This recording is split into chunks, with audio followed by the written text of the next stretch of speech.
안녕하세요, 지오TV입니다. 오늘 오전에 이스라엘이 이란의 수도 테헤란을 공격했다는 소식이 들렸는데요. 이스라엘은 이란을 왜 공격했을까요? 이스라엘과 이란의 사이는 왜 안 좋을까요? 오늘 그 이유를 간단히 알아보겠습니다.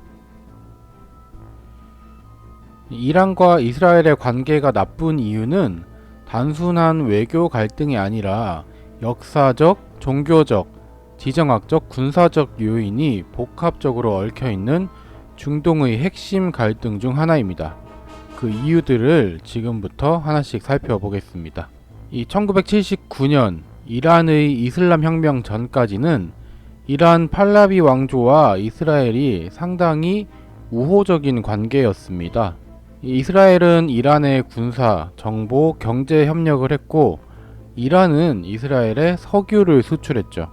하지만 1979년 호메이니가 이끄는 시아파 이슬람 혁명 이후 이란은 이스라엘을 불법 국가이자 시온주의 정권이라 규정하며 이스라엘을 부정했습니다. 그 이후 이란은 팔레스타인 해방을 외치며 가자 지구의 하마스, 레바논의 헤즈볼라와 같은 반이스라엘 무장단체를 적극 지원하게 됩니다. 여기에 이란이 핵무기 개발 의혹을 받자 이스라엘은 이를 국가 생존의 위협으로 간주하고 강하게 반대해 왔습니다. 이스라엘은 이란 핵시설에 대한 사이버 공격과 과학자 암살, 드론 공격 등으로 대응하면서 사실상 비공식 전쟁 상태에 가까운 상황을 이어가고 있었습니다. 또 이란은 중동 전역에 시아파 네트워크를 통해 영향력을 확장하려는 전략을 펴고 있거든요.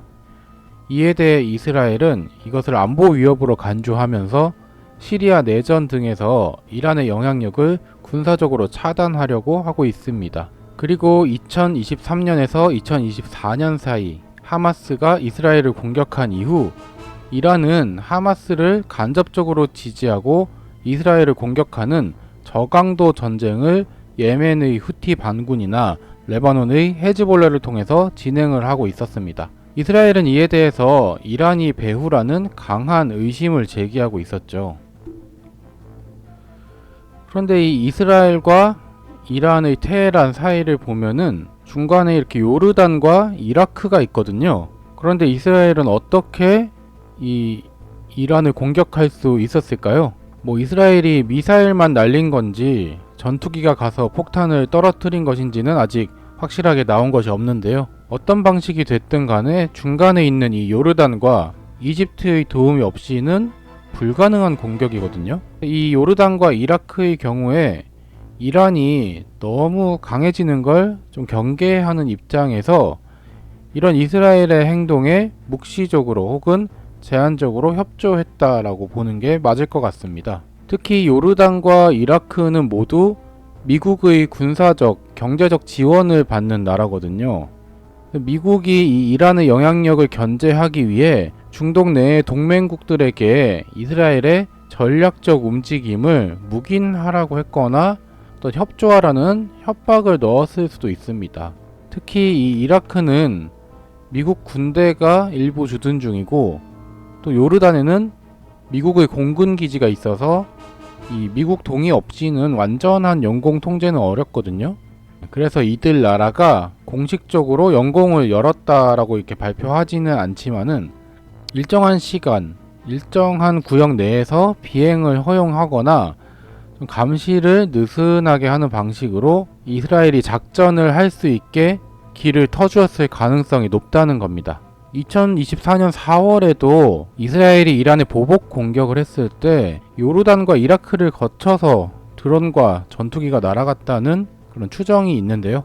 이때 요르단이 일부 드론을 요격하긴 했지만 결국에 이스라엘과 협조했다는 그런 분석이 많이 나왔었거든요. 그래서 이 요르단과 이라크는 이란과의 전면적 갈등은 원하지 않지만은 어떤 이란 세력의 확장을 경계하고 있는 것은 분명한 것 같습니다. 그래서 이스라엘이 이란을 견제하는데 이렇게 간접적으로 협조하면서도 공식적으로는 중립적인 입장을 취하려고 하는 거죠. 현재 이스라엘과 이란 양국은 모두 절대 타협은 없다는 입장으로 충돌을 하고 있는 상황입니다. 이란은 이스라엘이 존재해서는 안 되는 국가라고 명시를 하고 있고요. 또 이스라엘은 이란이 핵을 보유하면 안 된다며 선제 공격도 불사한다는 입장입니다. 이런 상황에서 이스라엘이 이란의 테헤란을 공격한 것인데요. 팔레스타인 쪽이 어느 정도 정리가 되자마자 바로 이란을 공격한 것 같다는 느낌이 강하게 들고 있습니다. 이 전쟁이 쉽게 끝나지 않을 것이라는 느낌이 강하게 드는데요. 앞으로 중동 지역 상황이 어떻게 전개될지 관심을 가지고 지켜봐야 될 것 같습니다. 네, 이스라엘과 이란의 전쟁 소식에 급하게 영상을 하나 만들어 봤습니다. 도움이 되셨다면 구독, 좋아요 한 번씩 부탁드리겠습니다. 감사합니다.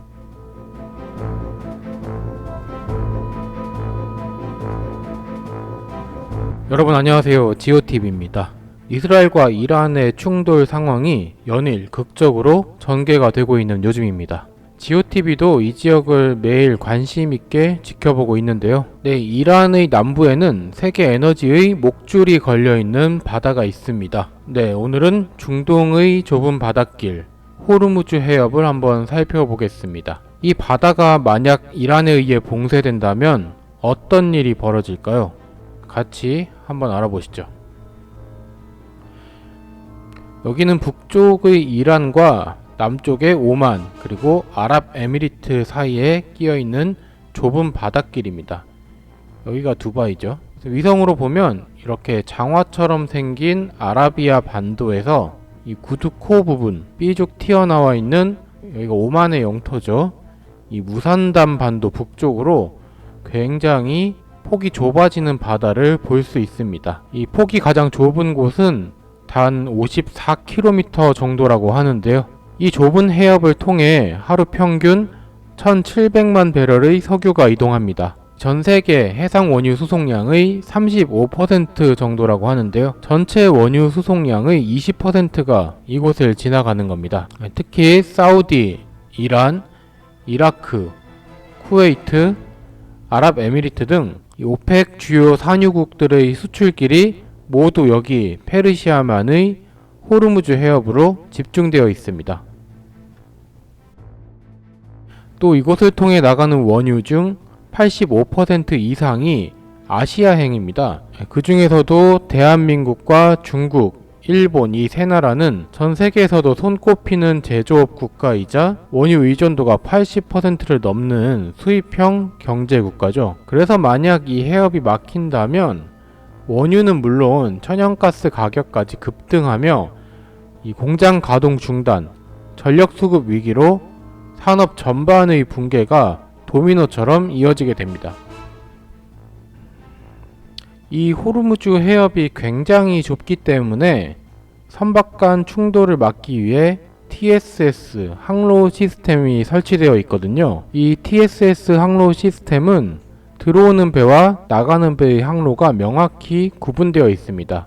폭 10km의 항로 중 편도 3km, 왕복으로 6km가 실제 운항로고요. 나머지는 중앙 분리대 역할을 하고 있습니다. 그래서 선박들이 아주 유의해서 지나야 하는 구간인데요. 그런데 문제는 대형 유조선 통과가 가능한 항로 대부분이 이란의 영해를 지난다는 사실입니다. 쉽게 말해 지금도 세계의 유조선들은 이란의 바닷길을 조심스럽게 빌려서 지나가고 있는 셈입니다. 이 국제해양법상 무해 통항권이라는 규정이 있는데요. 군사적 위협이 없는 경우에 타국의 영해도 자유롭게 지나갈 수 있도록 돼 있는 그런 법입니다. 하지만 이란 입장에서는 우리 바다를 지나는 배들이 우리나라를 제재하는 나라의 배들이다. 그러면 왜 우리가 그걸 용인해야 하지?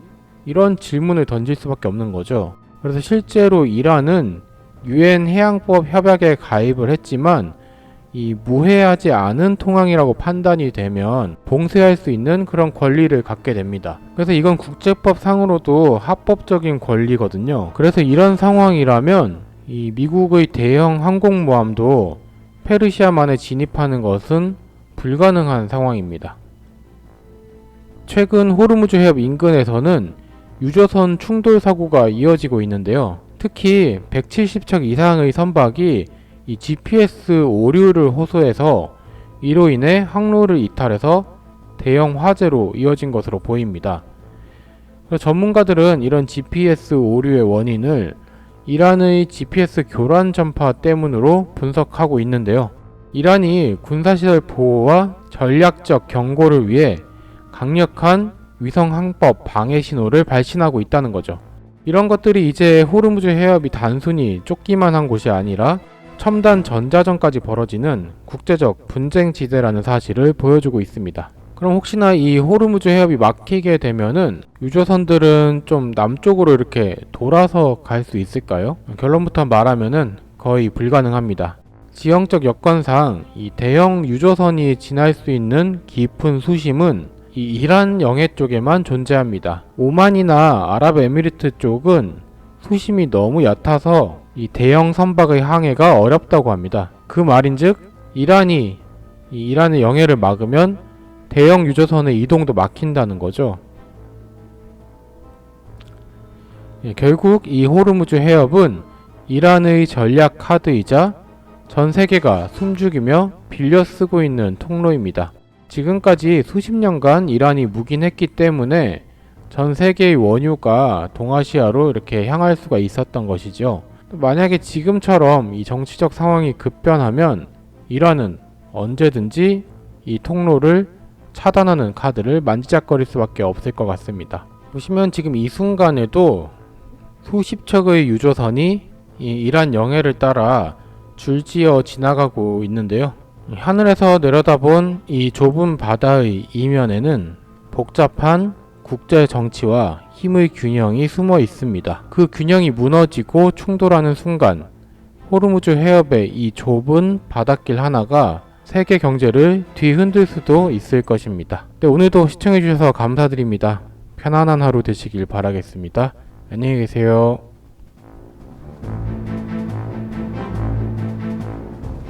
안녕하세요, 지오TV입니다.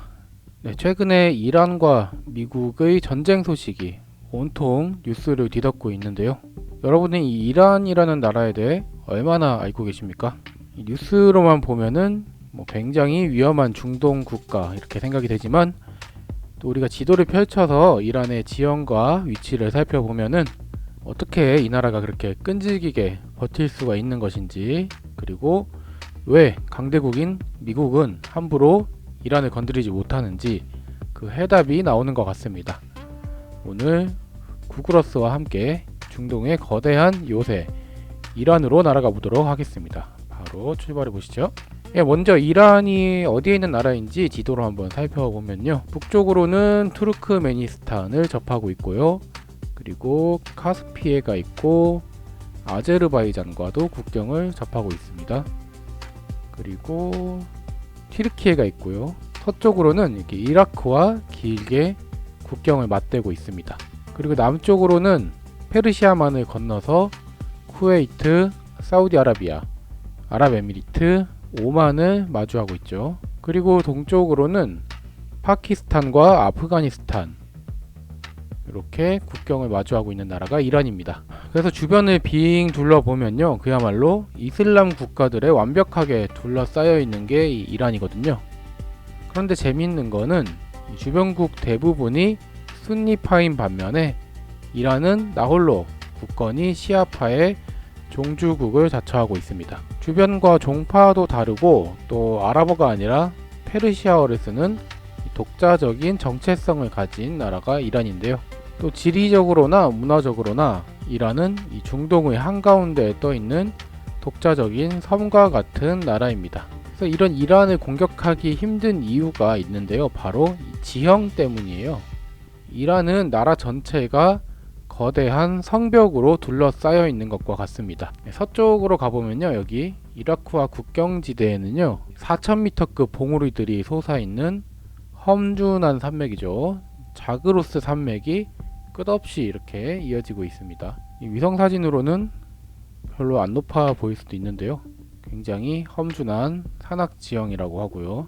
자그로스 산맥, 그리고 북쪽에 카스피해 연안으로 가보면요, 이 카스피해 연안에는요 백두산보다 거의 2배나 높은 5600m급의 엘부르즈 산맥이 이렇게 버티고 있다고 합니다. 수도 테헤란에서도 이 산맥을 넘어야지 카스피해로 진출을 할 수가 있네요. 보니까 여기가 최고봉인 마다반드 산인 것 같고요. 산맥들이 자연스럽게 성벽과 같은 역할을 해주고 있는 거죠. 그리고 이 산맥을 넘어서 내륙으로 들어가도 험준하기는 마찬가지입니다. 살인적인 폭염이 쏟아지는 소금 사막, 카비르 사막과 또 모래 사막인 루트 사막이 기다리고 있거든요. 그래서 지상군을 이끌고 이란을 침공한다고 해도 이 서쪽이나 북쪽의 험준한 산맥에서 게릴라전을 해야 되는 그런 상황이거든요. 병력이 녹아내릴 수 있다는 거죠. 그리고 내륙의 사막을 뚫고 들어오기도 만만치가 않은 그런 상황입니다. 보급이 어려워지니까요. 말라 죽기 딱 좋은 상황이다. 그래서 방어하는 입장에서는 아주 천연 요새와 같은 그런 지형이라고 할 수가 있습니다. 이란이요. 이렇게 험악한 지형을 가진 이란이지만요. 이란이 가진 가장 큰 무기이자 약점이 있는데요. 바로 석유라고 할 수 있습니다. 이란은요. 세계 4위의 석유 매장량을 자랑하는 국가입니다. 그리고 천연가스도 세계 2위 매장량을 자랑하고 있거든요. 자원부국이죠. 그런데 이 막대한 매장량이요. 80% 이상이 이 이라크와 맞닿아 있는 국경지대, 평원지대인 후제스탄주와 그 앞바다인 페르시아만에 몰려 있다고 합니다. 여기는 이제 산맥으로 둘러싸인 지형이 아니거든요. 그러다 보니까 방어하기가 까다로운 거죠. 과거에 1980년대에 벌어진 이란과 이라크의 전쟁도 바로 이 유전지대인 후제스탄을 차지하기 위한 그런 피 터지는 싸움이었다고 합니다. 평야지대의 사막인데요. 유정이 곳곳에 박혀 있는 모습이죠. 미국은 석유가 있는 나라들만 팬다고 하잖아요. 여기가 이란에서 석유가 나오는 지역이었고요. 근데 이제 이란이 이렇게 버틸 수 있는 이유가요. 이 지정학적으로 중요한 지역을 이란이 차지하고 있기 때문인데요. 이란이 큰 소리를 칠 수 있는 궁극적인 배경, 바로 페르시아만에서 아라비아해로 빠져나가는 이 좁은 출구 호르무즈 해협입니다. 요즘 뉴스에서 많이 들어보셨죠? 가장 폭이 좁은 곳이 39km 밖에 안 되는데요. 하지만 전 세계 바다로 운송되는 석유의 30%가 이 좁은 바닷길을 통해서 빠져나가고 있습니다. 제가 과거 영상에서 자세히 다뤄드린 적이 있거든요. 한번 참고해 주시면 좋겠고요. 그래서 우리나라로 오는 중동산 석유의 70%가 이 호르무즈 해협을 지나고 있는 거죠. 일본은 90%가 넘는다고 하고요. 그래서 이제 미국이 지상군도 투입하고 뭐 거의 전면전 수준으로 전쟁이 확산이 되면은 이란도 다 같이 죽자 하고 여기다가 막 기뢰를 깔고 유조선을 침몰시켜서 틀어막고 이래버린다면은 전세계 유가가 미친듯이 폭등하게 됩니다. 글로벌 경제에 심각한 충격을 줄 수가 있는 거죠. 지금 최근 뉴스를 보니까 뭐 여기 이란 영해를 살짝 피해가지고 배들이 한 줄로 통행을 한다는 얘기가 들리고 있더라고요. 한때 이란이 협박을 해서 전면 운항이 중지됐다가 지금은 살살 지나가고 있다는 얘기가 들리는데 진짜 이란이 근데 작정하고 막아야겠다, 여기서 한번 사고를 쳐보겠다 하면은 상황이 심각해지는 거죠. 그래서 이 호르무즈 해협이 이란이 가지고 있는 최고의 지정학적 방패다, 이렇게 설명을 드릴 수가 있겠습니다. 네, 그래서 이번에는 이란의 이런 지정학적 상황들을 활용한 흥미로운 시설들을 한번 찾아가 봤는데요. 이 이란의 서부 자그로스 산맥 일대에는 이란 혁명수비대가 운영하고 있는 대규모 지하 미사일 기지가 깊숙하게 구축이 되어 있다고 합니다. 바로 여기인데요. 산 밑에 터널이 뚫려 있는 게 위성으로 관측이 되시죠. 옆에도 이렇게 구멍이 있고요. 몇 군데 터널 입구가 확인이 되고 있어요. 보면은 상당히 험준한 산악 지형인데요. 이 안에다가 미사일 기지를 숨겨 놓은 거예요. 지도에도 군사시설이라고 표시가 되네요. 보시면 엄청 산이 높잖아요. 여기를 벙커 버스터로 때리려면은 쉽지 않겠죠. 산속 깊숙한 곳에다가 그런 시설들을 숨겨 놓은 겁니다. 근데 여기는 또 다른 시설인데요. 이렇게 지하로 들어가는 입구가 관측이 되고 있고요. 마찬가지로 이 높은 산 속에다가 시설을 숨겨 놨습니다. 북한이나 이란이나 이렇게 산 속에다가 숨겨놓는 게 미국의 공습이 두렵기 때문이죠. 이번에도 보시면은 일단 미사일로 때리고 시작하잖아요. 그러니까 깊은 산속에다가 이런 시설들을 숨겨놓을 수밖에 없었다. 위성으로 다 지켜보고 벙커버스터로 때리려고 하는 미국입니다. 그런데 쉽지는 않아 보여요. 여기 워낙에 산이 깊기 때문에 벙커버스터로도 쉽지 않아 보이고요. 여기 같은 경우는 이 샤하브 3라고 하는 이란의 중거리 탄도미사일 MRBM이 보관되어 있는 그런 시설이라고 알려져 있습니다. 또 이라크와의 국경지대에 있는 이 협곡 지역에도 그런 군사 시설들이 숨겨져 있는데요. 여기는 보니까 드론 기지인 것 같아요. 이 산 뒤쪽으로 공항이 하나 있거든요. 이라크와 국경지대에 위치한 곳이기 때문에 전술적으로도 가치가 높은 곳으로 알려져 있습니다. 지하에 이렇게 뭔가 경납고 같은 시설들이 묻어져 있는 모습이고요. 드론이 아니라 전차 같은 게 숨겨져 있는 것 같기도 하네요. 아무튼 이 협곡 사이에다가 뭔가 시설을 만들고 숨겨놓은 이란의 군사기지였고요. 여기서 이 산을 통과해서 반대쪽에도 터널 입구가 있어요. 산 속에 뭔가 대단한 게 숨겨져 있나 싶은 그런 생각이 들기도 하네요. 그리고 주변으로는 여기도 있네. 여기도 한 줄로 쭉 뭔가가 숨겨져 있는 모습이고요. 근처에는 지휘소 같은 그런 시설, 건물들도 확인이 되고 있습니다. 상당히 많아요. 땅속에 뭔가 잔뜩 숨겨놓은 이란의 군사기지 모습이었습니다. 여기는 또 다른 군사기지인데요. 보시면은 여기도 산 밑에 터널 입구를 확인해 볼 수가 있죠.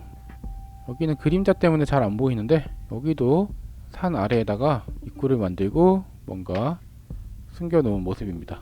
주변에 비해서 굉장히 여기만 높잖아요. 벙커버스터 같은 미사일로도 타격하기가 어렵다는 거죠. 건조한 기후라서 그런지 산에 나무들은 거의 볼 수가 없습니다. 산지는 거의 사막 지형인 것 같아요. 여기도 또 다른 군사기지인데요. 쭉 연결된 도로를 따라가면은 공사 중인 것 같기도 하고요. 아무튼 산속에다가 또를 파고 있는 모습입니다. 앞에는 큰 벽을 하나 세워놨네요. 뭐지? 이런 산속 기지 안에는 이란의 단거리 탄도미사일인 키암1이나 파테 110 같은 그런 무기들을 숨겨놓았을 가능성이 높다고 합니다. 사막 한가운데 있는 이란의 군사기지였고요. 이번에는 이란의 수도 테헤란으로 한번 가보겠습니다. 서울에 테헤란로가 있어서 아주 익숙한 이름이죠. 이 테헤란에는요, 경제 제재로 이란이 굉장히 가난할 것 같지만은 여기에 세계에서 가장 큰 쇼핑몰 중 하나인 이란몰이 이렇게 자리를 잡고 있습니다. 면적이 무려 195만 제곱킬로미터라고 하고요. 이란이 꿀리지 않기 위해서 작정하고 만들었다고 봐야겠죠. 미국의 제재로 인해서 서방의 그런 브랜드들은 하나도 못 들어와 있긴 한데요. 대신에 안에 페르시아 이 전통시장 바자르라고 하죠. 그럼 전통시장을 통째로 재현을 해놨다고 합니다. 국제사회 제재로 우리를 굴복시킬 수 없다. 우리 이렇게 그래도 잘 먹고 잘 살고 있다. 이런 걸 보여주기 위해서 이란 특유의 자존심과 오기가 낳은 그런 건축물이라고 할 수가 있겠습니다. 사실 이란이 문화적으로는 어디 가서 꿀릴 나라는 아니죠. 페르시아 문명이 번성했던 곳이니까요. 자, 그렇다면은 앞으로 이란의 운명은 어떻게 될 것인가? 천혜의 지형을 가지고 있는 이란인데요. 또 막대한 자원도 가지고 있고요. 인구도 8천만 명이 넘습니다. 사실 강대국이 될 조건을 많이 갖추고 있는 그런 나라가 이란이라고 할 수 있는데요. 또 청년층이 교육 수준이 높대요. 과학 기술도 상당히 갖고 있어서 드론이나 미사일 같은 것도 잘 만들고 있죠. 하지만 이 핵 개발을 추진을 하면서 국제사회의 강력한 제재를 받고 있는 현실이고요. 그리고 문제가 이 보수적인 종교 지도자들이 정권을 잡으면서 자유를 갈망하는 젊은 세대들과 극심한 갈등을 빚고 있는 게 이란의 발목을 잡고 있다고 할 수 있겠습니다. 그래서 언젠가 이란이 뭔가 정권 교체를 이루고 또 미국과 갈등도 풀고 국제사회에 다시 합류를 하게 된다면은 제 생각에는 이 중동의 판도를 뒤바꿀 엄청난 잠재력을 폭발시킬 나라다, 그렇게 볼 수도 있을 것 같아요. 또 반대로는 이런 식으로 계속 미국과 전쟁을 하면서 고립으로 치닫는다면은 이란도 가만히 있지 않겠죠. 호르무즈 해협을 막 틀어막고 깽판을 치다 보면 국제사회에서 미운털이 제대로 박힐 수도 있겠다, 그런 생각이 듭니다. 네, 오늘 구글어스로 요즘 세계적인 관심을 받고 있는 나라 이란에 대해서 한번 살펴봤는데요. 이렇게 지도를 펼쳐보면은 그 나라가 왜 이렇게 행동을 하는가, 그런 이유들이 좀 보이는 것 같기도 합니다. 오늘 영상이 유익하셨다면요, 구독, 좋아요 한 번씩 꼭 부탁드리고요. 아직도 구독을 안 누르고 보시는 분들 비율이 상당히 높더라고요. 구독 한 번씩만 꼭 좀 부탁드리겠습니다. 저는 다음에 또 더 흥미진진한 세계 지리 이야기로 돌아오도록 하겠습니다. 안녕하세요, 지오TV입니다. 여러분, 최근 중동의 긴장감이 그야말로 최고조에 달하고 있는데요.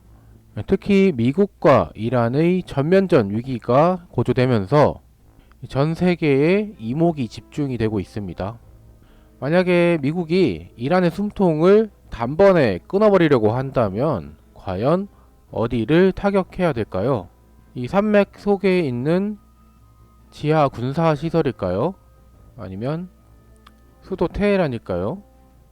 사실 이란의 진짜 아킬레스건은 바로 페르시아만 한가운데 떠있는 아주 작은 섬 하나에 있습니다. 오늘은 이란 국가경제의 심장부이자 거대한 원유 수출 기지인 하르그 섬으로 한번 가보겠습니다. 바로 같이 가보시죠. 네, 바로 여기인데요. 이 페르시아만 북쪽 이란 영해에 위치한 하르그 섬입니다. 빛 보면 그냥 작고 평범한 섬으로 보이죠.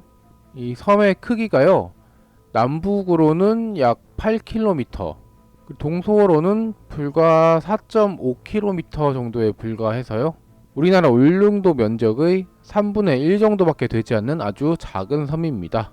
하지만 지도로 좀 더 줌인해서 섬 내부를 들여다보면요, 평범한 섬이 아니라 색다른 광경이 펼쳐지는데요. 이 거대한 원유 저장 탱크들이 섬 곳곳에 배치가 되어 있는 모습을 볼 수 있습니다.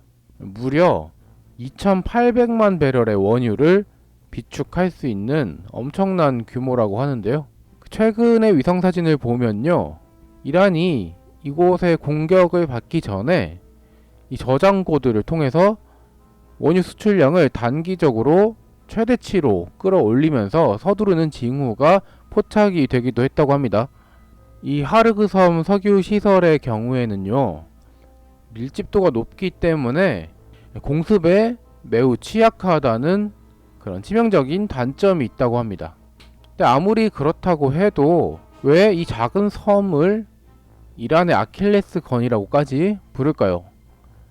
여기가 단순히 기름 창고일 뿐만이 아니라 이란 최대 규모의 원유 수출 터미널이기 때문입니다.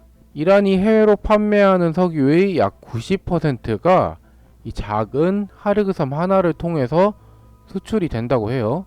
하루에만 최대 700만 배럴을 배에 실어서 보낼 수 있는 어마어마한 능력을 갖추고 있습니다. 그렇게 중요한 곳이면은 그동안에 이스라엘이나 미국이 공격을 할 때 왜 여기부터 치지 않았냐, 그렇게 생각할 수도 있잖아요. 여기가 일종의 그런 데드라인으로 좀 취급이 되어 왔대요. 이 하르그 섬을 때린다는 거는 곧 이란이라는 국가의 경제를 완전히 마비시키겠다는 그런 의미라고 보는 거죠. 이란 경제를 완전히 끝장내겠다. 그럴 때 여기를 공격하는 건데 이번에 공격을 받게 된 겁니다. 네, 그러면은 여기서 궁금증이 하나 생기는 게, 이런 이란의 중대한 석유 수출 시설을 방어하기에 쉬운 내륙의 연안이 아니라 미사일 맞기에 딱 좋은 이 바다 위에 작은 섬에 몰아넣은 그 이유가 뭘까요? 네, 답은 이 페르시아만의 수심에 있습니다. 우리가 쓰는 석유를 나르는 배들이 이 초대형 유조선이잖아요. 이 배들이 워낙에 크고 또 무거우니까 이 배의 밑바닥이요, 물속으로 20m 이상 깊게 잠기게 된다고 합니다. 그런데 이 이란 본토 쪽의 연안은 수심이 너무 얕고 이 진흙지대가 많아가지고 이런 거대한 배들이 항구에 닿기가 어렵다고 해요. 반면에 연안에서 25km 떨어진 이 하르그 섬 주변에는요, 수심이 상대적으로 깊다고 합니다. 또 이 깎아지르는 듯한 이 수심 덕분에 초대형 유조선들이 쉽게 접안을 할 수가 있고요. 그래서 여기서 기름을 꽉꽉 채워가지고 나갈 수 있는 그런 최적의 지리적 조건을 갖추고 있는 곳이라고 합니다. 그래서 이란이 어떻게 하느냐면요, 이 내륙에 있는 유전에서 뽑아낸 기름을요, 이 해저 송유관을 통해서 여기 섬까지 끌어온 다음에 여기를 거대한 수출 허브로 만들었다고 합니다. 보시면은 직선으로 이렇게 땅이 파여진 흔적이 있죠. 여기가 아마도 송유관을 묻은 자리인 것 같아요. 그런데 지금 이 아킬레스 건에 불이 붙은 거죠. 어젯밤인데요, 미국 시간으로 3월 13일 미국이 이 하르그 섬의 석유 시설을 전격적으로 공격했다는 그런 소식이 전해졌습니다. 그래서 이 상황이 지금 걷잡을 수 없이 커질 걸로 보이거든요. 왜냐하면 이 핵심 수출로고 이란의 핵심 역량인 이 하르그 섬을 두들겨 맞은 이란이 가만히 있을 리가 없거든요. 그래서 예상이 되는 게 이란도 이제 사우디아라비아나 UAE 같은 미국에 협력하는 주변국들의 석유 시설들을 향해서 보복 공격을 감행할 가능성이 높다, 이런 얘기들이 지금 나오고 있는 상황이에요. 그러면은 어떻게 되겠습니까? 국제 유가가 미친 듯이 폭등하는 게 피할 수 없는 수순이겠죠. 말이 나온 김에 지금 마린 트래픽 상황 한번 볼까요? 페르시아만 해도 많은 배들이 있는데요. 하지만 호르무즈 해협을 지나는 배들은 아직도 찾아볼 수가 없습니다. 이란 쪽 연안에 지금 탱커 한 대가 보이고 있고요.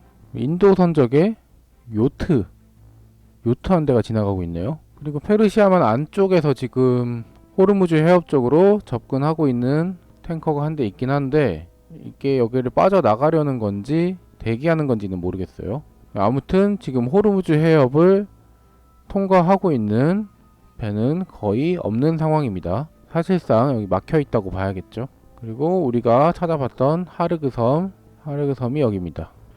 지금 페르시아만 안쪽에 이 석유를 싣고 나가야 되는 배들이 거의 발이 묶여 있는 상황으로 보입니다. 하지만 이 군사 전문가들이 주목하고 있는 또 다른 시나리오가 있는데요. 이 하르그 섬의 시설들을 완전히 파괴를 해버리면, 만약에 나중에 이란 정권이 무너지고 친미 정권이 들어서더라도 이란의 국가 경제 자체가 파탄이 나서 재건이 불가능해지거든요. 그래서 미국이 단순히 폭격으로 이 섬을 불태우는 것이 아니라 특수병력을 이 섬에 상륙시켜서 하르그 섬을 아예 장악하려고 시도를 할 것이다, 이런 예측도 나오고 있는 상황입니다. 그래서 이런 석유 시설들은 파괴하지 않고 온전히 살려두면서 대신에 통제권만 완벽하게 쥐고 흔드는 그런, 이란에는 치명적인 방식을 선택할 수가 있다는 거죠. 어쨌든 여기를 그냥 파괴해 버린다는 거는, 파괴하면은 또 복구하는데 엄청난 시간이 걸리잖아요. 그러면은 국제 유가에 영향을 끼칠 수밖에 없고 전 세계가 다 피해를 입게 되는 거죠. 이란과 미국뿐만 아니라 우리나라까지, 일본까지 모두가 엄청난 피해를 보게 될 겁니다. 색깔이 비슷해서 잘 안 보였는데 섬 곳곳에 파이프라인이 엄청 깔려 있네요. 여기가 석유를 시추하고 있는 곳인 것 같죠. 파이프라인 위로 흙을 덮어서 차들이 이동할 수 있게 만들어 놓은 것도 있고요. 이 석유 저장 탱크에 보시면은 이 뚜껑이 플로팅 방식이라고 해요. 뜨는 거죠. 그래서 이 탱크 안쪽에 생긴 그림자를 보고 원유 재고를 파악할 수가 있다고 합니다. 위성 사진으로요. 그림자가 짙으면은 이 탱크에 저장된 기름이 적다는 거고, 그림자가 거의 없다 그러면은 뚜껑이 거의 위에까지 올라와서 탱크가 가득 차 있다는 그런 뜻이 됩니다. 위성 사진을 보고도 저장되어 있는 원유 재고를 파악할 수 있다. 그런 설명을 들었네요. 지금 여기 땅에 고여 있는 게 다 이거 원유인가요? 기름인가? 시꺼매 보이는데 기름이 넘쳐 흐르는 이란의 하르그 섬입니다.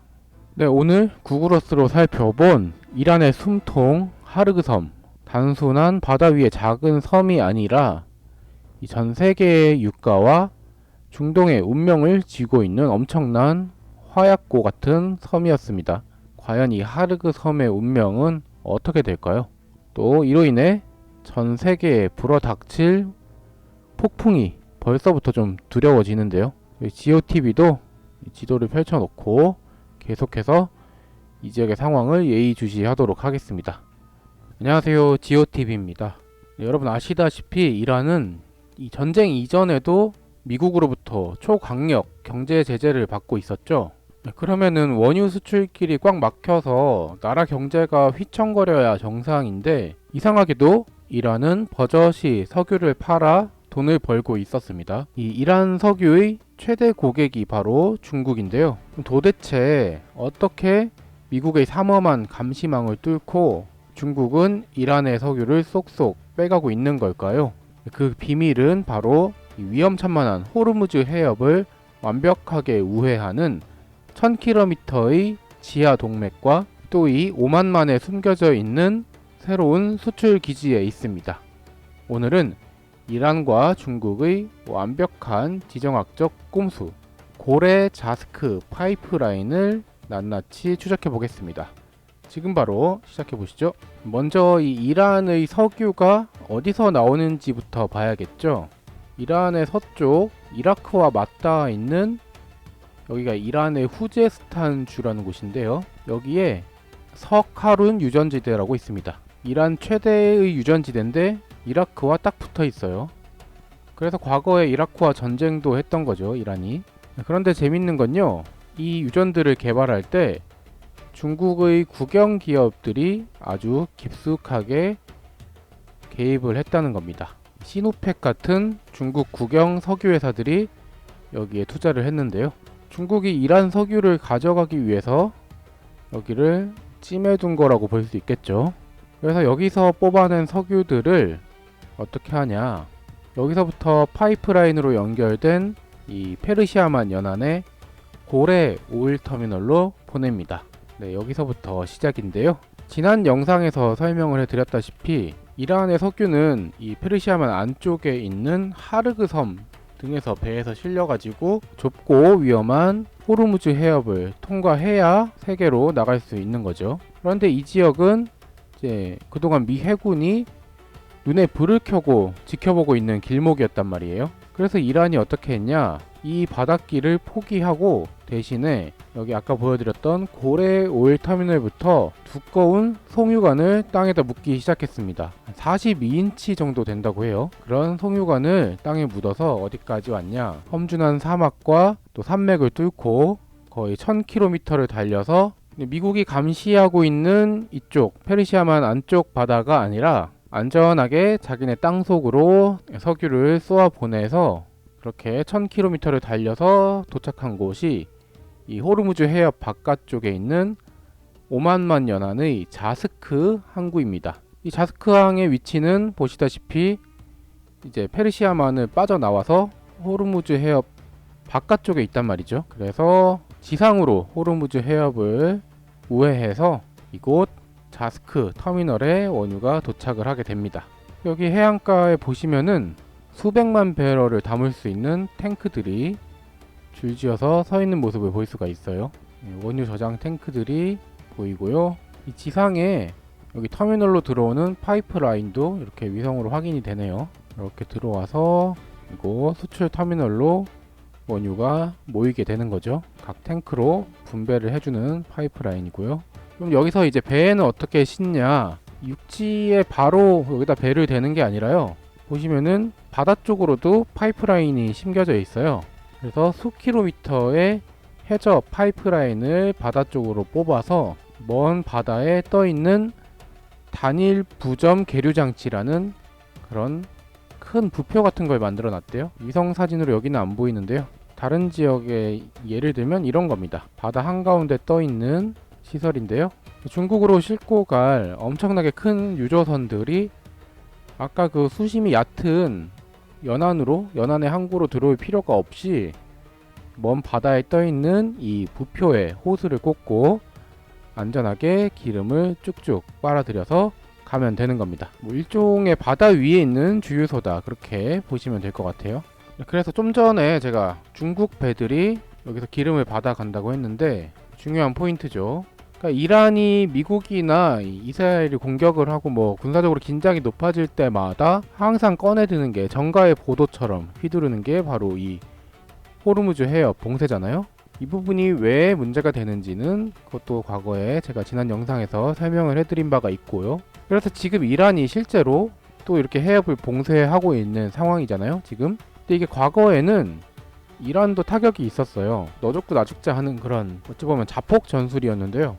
왜냐하면 이 해협을 막으면은 이란도 자신들의 주력 수출항인 이 하르그 섬, 페르시아만 안쪽에 있는 하르그 섬에서 나오는 배들이 수출길이 막히는 거거든요. 기뢰 같은 걸 막 뿌려 놓으니까. 하지만 지금은 조금 그래도 상황이 다른 게, 이란이 해협 봉쇄에 대비해서 페르시아만 바깥쪽에 이 자스크항을 만든 거예요. 치밀하게 준비를 해놓은 거죠. 그래서 지금 만약에 이란이 기뢰를 막 뿌려가지고 이 호르무즈 해협을 꽉 막아버리면 어떻게 될까요? 페르시아만 안쪽에 있는 사우디아라비아나 쿠웨이트, 아랍에미리트, 그리고 이라크 같은 나라들에서 나오는 석유 수출선들이 완전 도가내든 쥐가 되는 거죠. 그렇게 되면은 이제 국제 유가도 폭등을 하는 거고요. 근데 이란은 이렇게 우회로를 만들어 놨기 때문에 타격을 덜 받을 수 있을 것 같아요. 영향이 아주 없지는 않겠지만 그래도 송유관을 통해서 이쪽 호르무즈 해협을 통하지 않고 수출을 할 수가 있고, 또 미국의 감시로부터도 비교적 자유로우니까요. 그렇다면 반대로 생각하면은 미국의 다음 공격 타겟이 여기가 될 수도 있지 않을까 싶은 그런 생각이 드네요. 또 이란의 주요 고객이 중국이다 보니까 참 여러 가지로 복잡한 사정이 될 것 같습니다. 트럼프가 이제 중국한테 니네 해군 배 좀 보내라 이렇게 얘기를 했잖아요. 물론 중국이 보내진 않겠지만 아무튼 국가 간의 관계가 복잡하게 얽혀 있기 때문에 쉽지 않은 문제입니다. 이 자스크항에서 바깥으로 넓은 대양으로 나오면 바로 인도양이죠.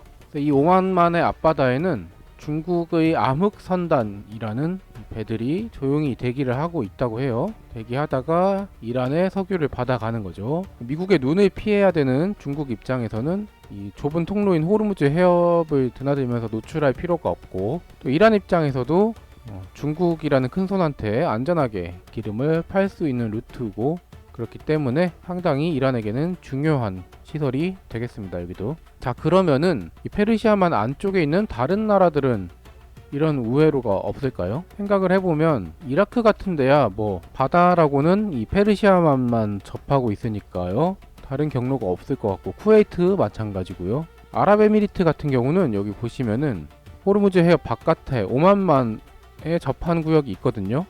해안이. 그래서 석유가 많이 나는 곳은 이 아부다비 근처의 유전인데요. 여기서부터 내륙의 사막을 관통해가지고 이 페르시아만의 바깥쪽에 있는 푸자이라 항까지 약 380km 정도 송유관을 뚫어놨다고 합니다. 리스크 해칭을 하는 거죠. 툭하면 이렇게 해협을 봉쇄하니까. 와, 여기는 탱크가 엄청난데요. 상당한 규모로 석유 저장 시설을 만들어 놓고 있습니다. 아랍에미리트 푸자이라 항이고요. 아, UAE도 나름 대비를 해놨네요. 근데 여기를 최근에 또 이란이 공격했다는 것 같죠? 어쩌려고 그러는지 모르겠어요. 뭐 월요일에 장이 열리면은 국제 유가가 많이 폭등을 하지 않을까 싶습니다. 이렇게 또 해상에서 석유를 선적하는 모습을 볼 수가 있습니다. 네, 그리고 아랍에미리트 뿐만 아니라 사우디도 다른 해안을 접하고 있잖아요. 근데 사우디는 좀 스케일이 다른 게요.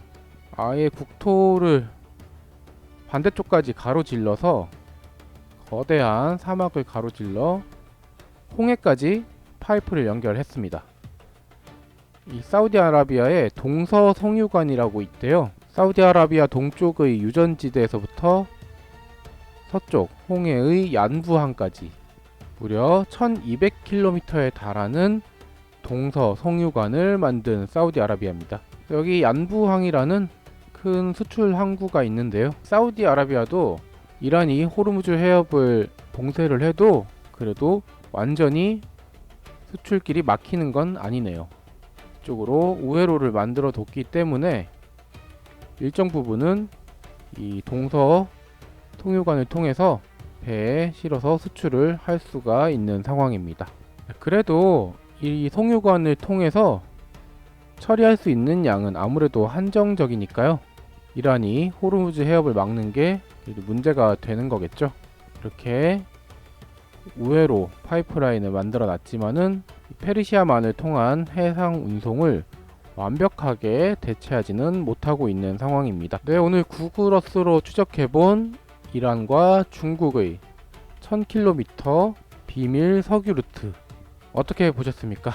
단순히 땅에 묻힌 파이프라인 그 정도가 아니라 미국의 제재도 무력화하면서 또 호르무즈 해협 봉쇄를 통해서 이 판을 뒤집을 수 있는, 어찌 보면 이란의 치밀한 전략 무기다 이렇게 볼 수도 있겠네요. 이 송유관이 또 한편으로는 사실상 이 중국을 위한 시설이라고도 볼 수 있겠는데요. 이 중국과 이란의 공생 관계가 드러나는 부분이다. 그러니까 결국 미국이 이란을 친 게 이 대중국 전략의 일환이다라고 보는 그런 분석들이 나오는 이유가 아니겠습니까? 안녕하세요, 지오TV입니다. 여러분, 세계 최강의 군사력을 자랑하는 미국이 마음만 먹으면 이란쯤은 손쉽게 굴복을 시킬 것 같은데요. 왜 이렇게 전쟁이 길어질 수밖에 없는 걸까요? 이 지도를 펼쳐놓고 이란의 지형과 그 속에 숨겨진 군 기지들을 들여다보면요, 이 이란을 침공하는 군대 입장에서는요, 여기가 지옥의 요새가 될 수 있다는 것을 알 수 있습니다. 그래서 오늘은 이 이란의 핵심 군사 기지들을 구글어스로 한번 샅샅이 살펴보도록 하겠습니다. 지금 같이 가보시죠.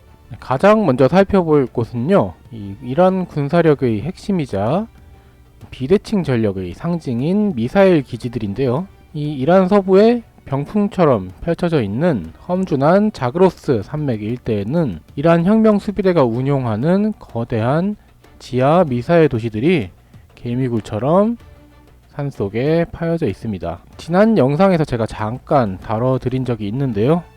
오늘 좀 더 자세하게 한번 살펴보도록 하겠습니다.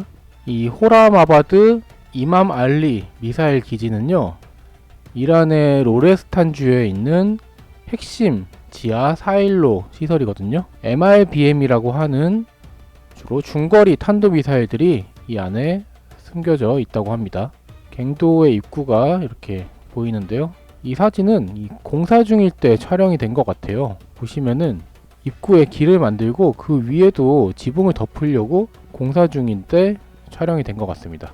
여기가 이 험준한 산 골짜기에 계곡에 입구를 숨겨놔서요, 미사일로 타격이 어렵게끔 그런 위치에 입구를 만들어 놨어요.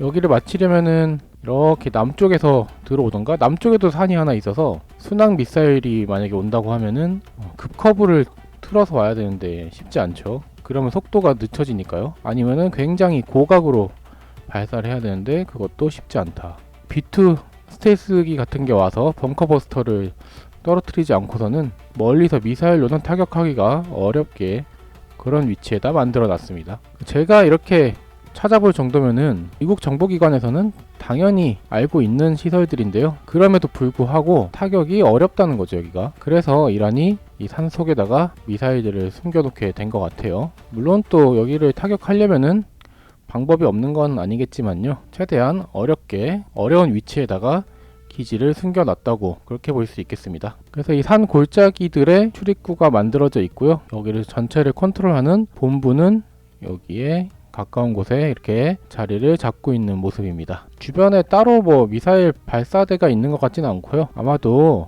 이동식 발사 차량으로 미사일들을 옮겨서 발사하는 게 아닐까 싶어요. 이건 뭐야? 여기 정도가 산속에서 바로 발사를 할 수 있게 만들어 놓은 게 아닌가 싶은데요. 큰 구멍이 있는 걸 봐서는요. 이런 곳들은 그래서 아마도 공습을 한다면은 첫 번째 타겟이 될 것 같네요.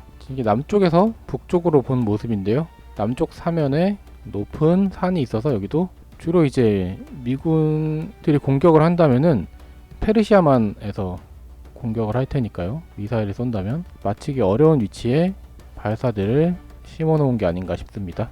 네, 험준한 산악지대 산속에 숨겨놓은 이맘 알리 미사일 기지였고요. 또 이란의 군사 기지가 모여 있는 곳이요. 인근의 케르만샤 클러스트라고요. 여기 같은 경우도 이맘 알리 미사일 기지와 마찬가지로 또 이라크 국경과 멀지 않은 곳이기 때문에요. 전술적으로도 가치가 높은 곳이라고 할 수 있겠습니다. 여기 보시면은 여기를 코네슈트 협곡이라고 하는데요.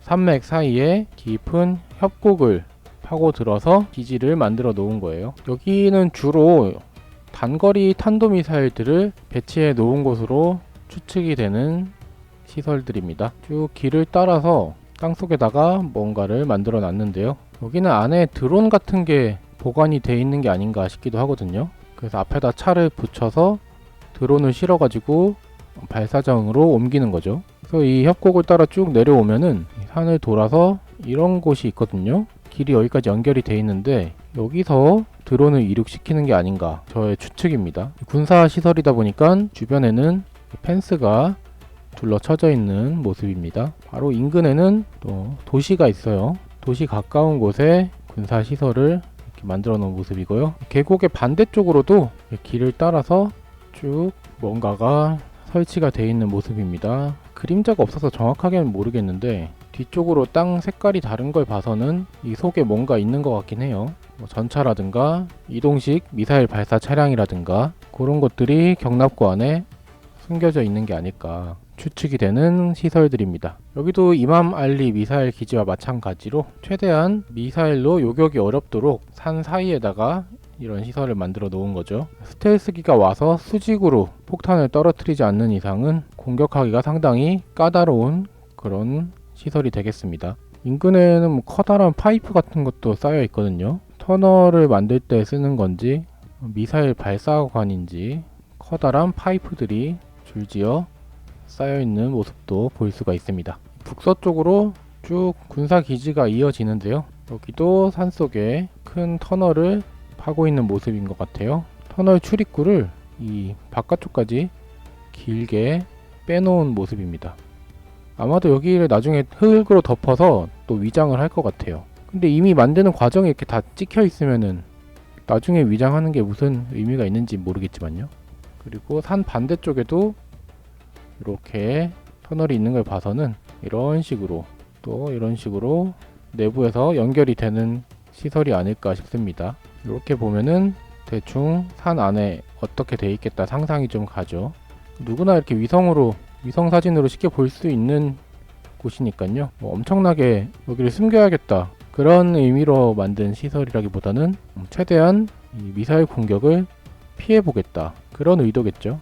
여기는 이제 산 속에서 파낸 흙 암석들을 여기다 쌓아 놓은 것 같아요. 주변의 땅이랑 색깔이 다르죠.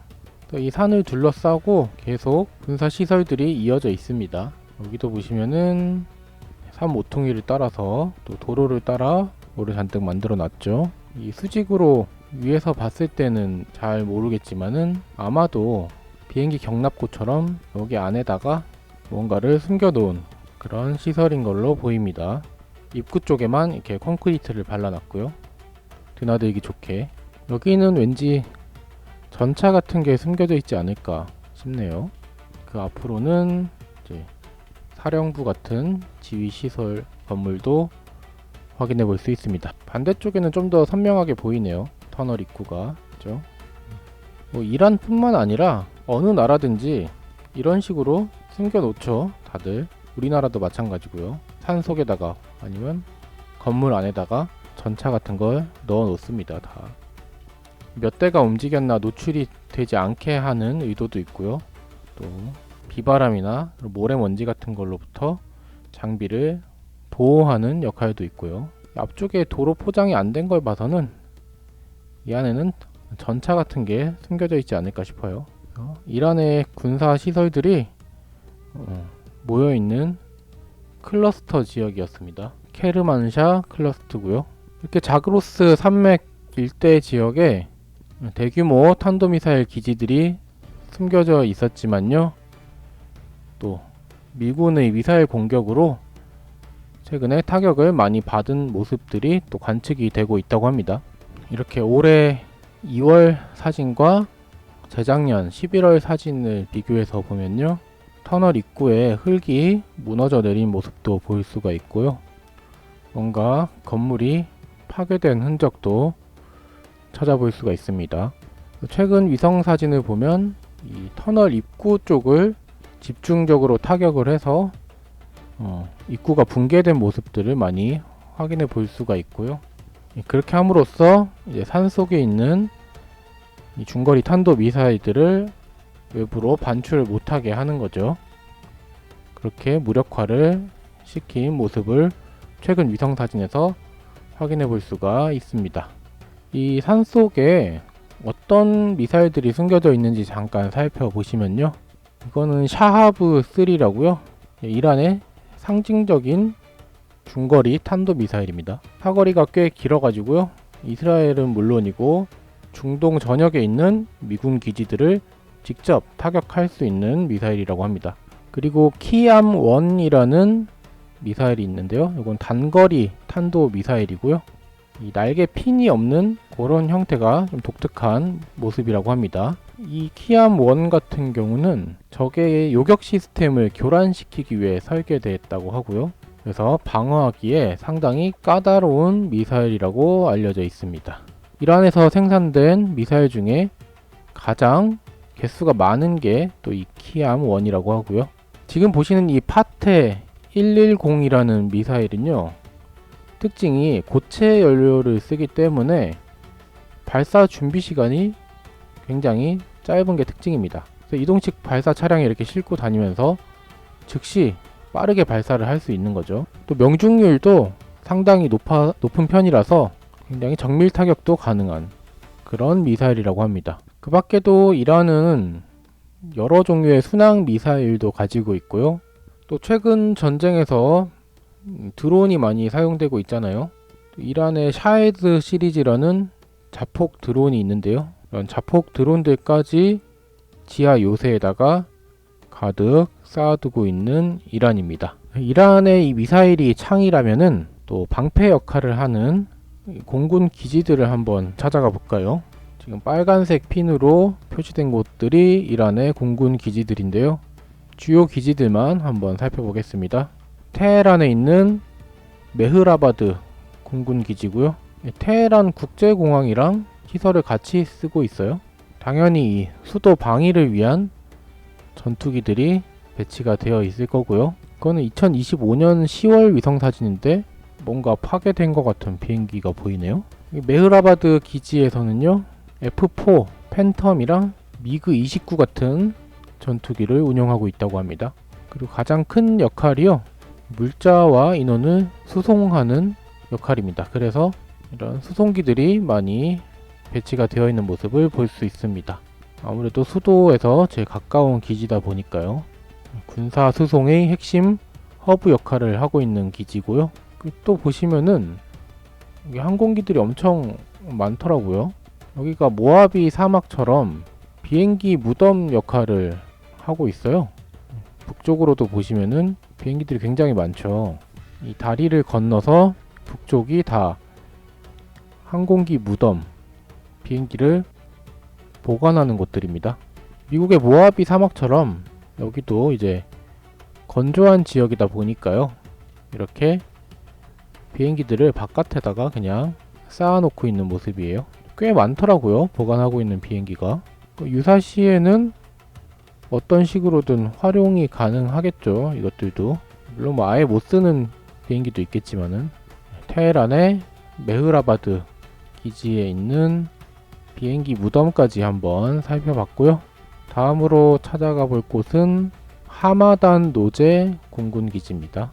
이란의 북서쪽에 있는 곳이니까요. 이라크와 튀르키예 방향에서 날아오는 위협을 견제하는 그런 위치에 있고요. 경납고 앞뒤로 콘크리트 벽을 이렇게 세워놨어요. 여기도 이 안에 비행기들이 들어있는 거죠. 근데 여기 보시면은 땅이 이렇게 파여져 있거든요. 쭉 일렬로 구덩이가 이렇게 파여져 있는 모습을 보면 옛날에 한번 폭격을 받은 적이 있나? 그런 생각이 들기도 하는데요. 정확한 건 모르겠습니다. 이렇게 쭉 이어져 있고요. 북서쪽과 남동쪽으로 뻗어 있는 게 메인 활주로고요. 반대 방향으로도 이렇게 활주로 하나가 놓여져 있습니다. 메인 활주로를 따라서 이렇게 비행기들을 보관할 수 있는 시설들이 배치가 되어 있어요. 어떤 기체가 있는지 이동 중에 찍혀 있는 건 없네요. 외부에 세워진 항공기는 보이지 않습니다. 이란의 제3 전술 공군 기지라는 하마단 노제 기지였고요. 북쪽으로는 또 소형 항공기들을 보관하고 있는 경납고들도 보이네요. 활주로에서 좀 멀찌감치 띄워놨어요. 여기는. 다음으론 제6 전술 공군기지 부쉐르 기지로 가보겠습니다. 활주로 북쪽에 이렇게 경납고들이 배치된 모습을 볼 수 있고요. 비교적 정비가 잘 되어 있는 느낌입니다. 여기도 어떤 기종이 배치가 되어 있는지는 모르겠어요. 어떻게 한 대도 찍힌 게 없네요. 비행기들이 활동을 자주 안 했거나 위성 사진을 촬영할 당시에 활동이 별로 없었나 봅니다. 부쉐르 공항, 민간 공항을 함께 사용하고 있는 기지고요. 넓게 보면은 이 부쉐르 공군 기지 같은 경우는 이 이란의 석유 수출의 90%가 통과하는 이 하르그 섬과 가까운 곳이거든요. 지난 영상에서 소개해드렸죠. 이 하르그 섬을 지키기 위해 배치가 되어 있는 공군 기지라고 볼 수 있겠습니다. 하르그 섬과 가장 가까운 기지고요. 부쉐르 공항, 민간 공항과 함께 활주로를 사용하고 있습니다. 이란에게 굉장히 중요한 시설인 하르그 섬의 석유 시설을 보호하면서 또 페르시아만에서 초계 활동을 담당하고 있는 그런 공군 기지가 되겠습니다. 부쉐르 공군 기지였고요. 또 페르시아만을 따라서 공군 기지가 하나 더 있거든요. 부쉐르에서 쭉 동쪽으로 호르무즈 해협에 위치한 반다르 아바스입니다. 이란 경제에서 상당히 중요한 위치를 차지하는 도시죠. 반다르 아바스. 이곳에도 공군 기지가 배치가 되어 있고요. 당연히 이 위치상으로 이제 여기서 호르무즈 해협의 상공을 통제하는 역할을 한다고 볼 수 있겠습니다. 또 인근에 있는 해군 항공대와도 공조를 해서 호르무즈 해협에서 활동을 하는 기지가 되겠고요. 건설된 지는 좀 돼 보여요. 시설들의 상태를 봐서는 조금 낡아 보이는 면이 있네요. 아무튼 이 반다르 아바스 기지는 호르무즈 해협에 있기 때문에 이란에게는 상당히 중요한 위치라고 볼 수 있겠습니다. 반다르 아바스에서 호르무즈 해협 건너서 맞은편에 있는 곳이 이 오만의 하사브 항이거든요. 이 하사브는 아랍에미리트가 아니라 오만의 월경지였죠. 이 하사브 항에서 많은 물자들이 이란으로 넘어간다고 해요. 여기서 쾌속정으로 1시간이면은 반다르 아바스까지 갈 수 있다고 합니다. 아주 중요한 위치의 반다르 아바스였고요. 이 내륙에 있는 이스파한 기지를 안 봤네요. 제8 전술 공군 기지인 이스파한. 지금 본 기지들이 전부 다 민간 공항과 같이 활주로를 사용하고 있습니다. 여기 같은 경우는 특이한 게 F-14 톰캣이 여기 배치돼 있대요. 밖에다 한 대씩 세워놨네요. 여기도 그렇고 미 해군에서 함재기로 쓰던 F-14 톰캣, 날개가 접히는 비행기잖아요. 이런 모양의 비행기인데 전 세계에서 유일하게 여기 이란 제8 공군 기지에서만 톰캣을 운용하고 있다고 합니다. 탑건에 나오는 그 비행기가 맞고요.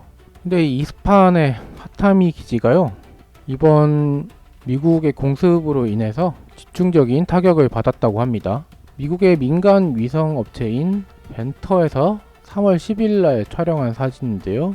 보시면은 이 택시웨이 유도로에 공습을 받아가지고 화염의 흔적이 남아있는 것을 볼 수가 있습니다. 예전 사진과 비교를 해보면 달라진 모습을 보실 수가 있죠. 또 여기 경납고에도 미사일이 떨어져서요.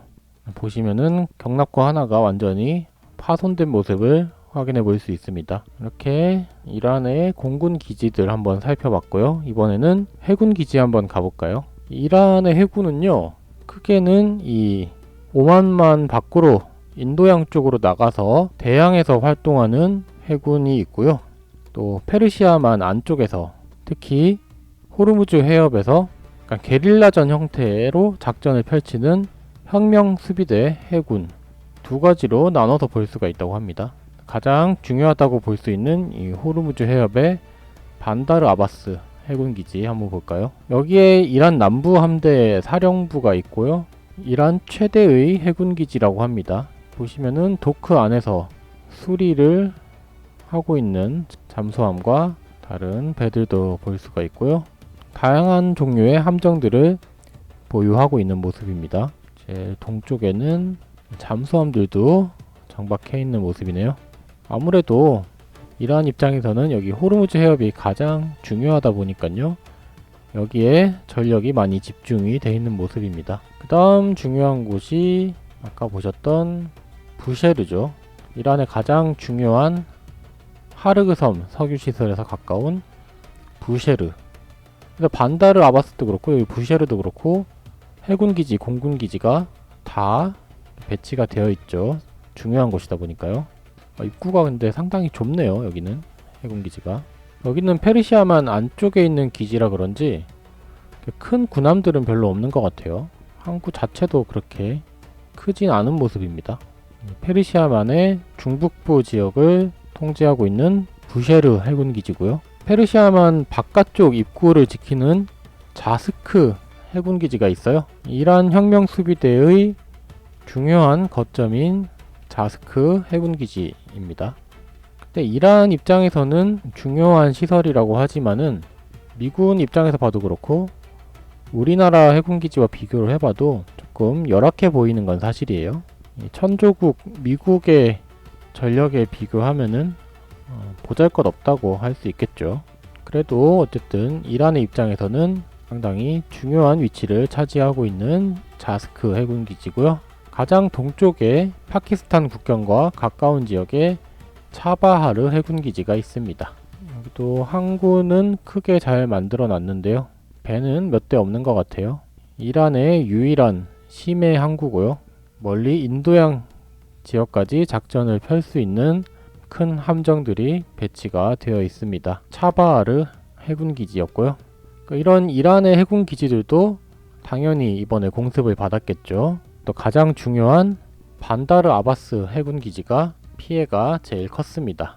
당연히 미군 입장에서는 여기부터 파괴를 할 수밖에 없겠죠. 이게 공습 당시 촬영된 반다르 아바스 해군기지 위성 사진입니다. 예전 사진과 비교를 해보면은 폭격으로 인해 연기가 가득한 모습을 볼 수가 있죠. 그래서 이 반다르 아바스 기지 내 해군 본부를 포함해서 40개 이상의 건물이 공습으로 심각하게 파괴가 됐다고 합니다. 호르무즈 해협에 기뢰를 설치하고 그런 활동들도 다 여기 있는 배들이 나가서 작업을 할 텐데 미군의 공습으로 심각하게 타격을 입은 것으로 파악이 되고 있습니다. 또 기지 입구에 여기 항구에 정박해 있던 군함도 이렇게 불길에 휩싸여서 연기를 내뿜고 있는 모습도 위성에서 관측이 됐습니다. 정확하게 이 배를 노리고 타격을 한 것 같아요. 이란의 방공망이 사실상 무너져 있기 때문에 아마도 속수무책으로 당하지 않았을까 싶습니다. 물론 이란도 이제 가만히 있었던 건 아닌데요. 바다 건너에 있는 미군 기지들을 이란도 공격을 했었죠. 예를 들면 이 바레인에 있는 미군 5함대가 공격을 받았는데요. 이 센테니얼 위성에서 촬영한 모습이고요. 가운데 있는 미군 5함대 기지가 공격을 받았습니다. 뭔지 모르겠지만 이 건물이 제일 중요한 시설이었나봐요. 여기를 때린 거 보면은 주변에 다른 데 다 놔두고 여기를 쳤어요. 뭔지 모르겠지만 여기가 제일 중요한 곳이니까 여기를 먼저 공격을 했겠죠. 이 바닷가 따라서 다 이 지역이 전부 다 미군 오함대 기지거든요. 그 중에서도 가운데 있는 이 건물이 공격을 받았습니다. 정확히 어떤 피해가 있었는지는 알려져 있지 않고요. 아무튼 미군 기지도 이렇게 공격을 받은 모습을 확인해 볼 수가 있었습니다. 네, 오늘은 구글어스로 이란의 군사 시설들을 한번 살펴봤습니다. 어떻게 보셨는지 모르겠네요. 오늘 찾아본 곳들이 이란의 전체 전력은 아니겠지만요. 이런 산골짜기에 배치된 군사 기지들과 이란의 험준한 이런 지형들을 한번 보니까 미군이 지상군을 투입해도 쉽지는 않겠구나. 또 일반적인 미사일 공격으로는 한계가 있겠구나. 스텔스기를 활용한 벙커버스터를 많이 써야겠다. 그런 생각이 좀 들었습니다. 아무튼 몇 주 전까지만 해도 이렇게 여기가 공격을 받을 줄은 몰랐겠죠. 이란도. 하지만 이스라엘과 미군의 공격으로 지금 많은 이란의 군사 시설들이 상당한 타격을 입은 모습이 위성 사진으로도 확인이 되고 있는 상황입니다. 아무튼 이 전쟁이 하루빨리 좀 마무리가 되기를 바라면서 오늘 영상이 여러분들에게도 조금이나마 도움이 되셨으면 좋겠네요. 영상 끝까지 봐주셔서 감사드리고요. 구독, 좋아요도 한 번씩 눌러주시면 더 감사하겠습니다. 네, 오늘도 좋은 하루 보내시기 바랍니다. 안녕히 계세요.